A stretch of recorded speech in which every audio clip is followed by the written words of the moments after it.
El ser humano por naturaleza es eminentemente creativo y esa creatividad tiene diferentes manifestaciones. Hay creaciones literarias, artísticas, musicales, científicas. Hay por el contrario creaciones más técnicas, creaciones que están dirigidas al diseño, creaciones que están dirigidas a la denominación con la que reconocemos un producto. Y ha habido que buscar mecanismos que trataran de recompensar precisamente ese efecto creador, esa capacidad creativa.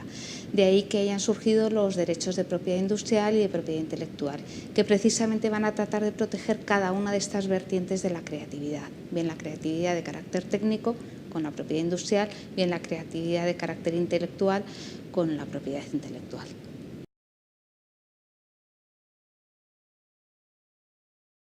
La propiedad industrial,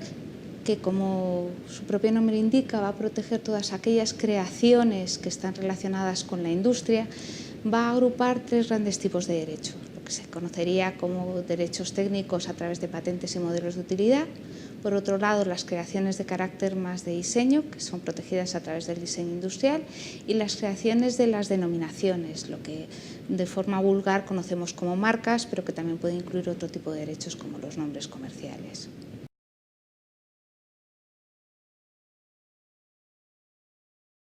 El marco legal que hay para estos derechos es variado. Hay legislaciones nacionales, hay acuerdos y tratados internacionales, hay acuerdos marco y hay también que indicar que así como en el ámbito español hablamos de derechos de propiedad industrial e intelectual como dos tipos o ramas del derecho diferenciadas, en el ámbito anglosajón y en otros países del mundo se agrupan en un único paraguas, que serían las creaciones del intelecto, de ahí que reciban el nombre de propiedad intelectual con un carácter general. En cualquier caso, lo que sí que va a haber es normas que vayan a estar dirigidas a la protección de cada una de estos tipos de creaciones diferentes. Creaciones técnicas, pues habrá una normativa para patentes, creaciones de diseño, una normativa de diseño, creaciones de denominaciones, una normativa de marcas.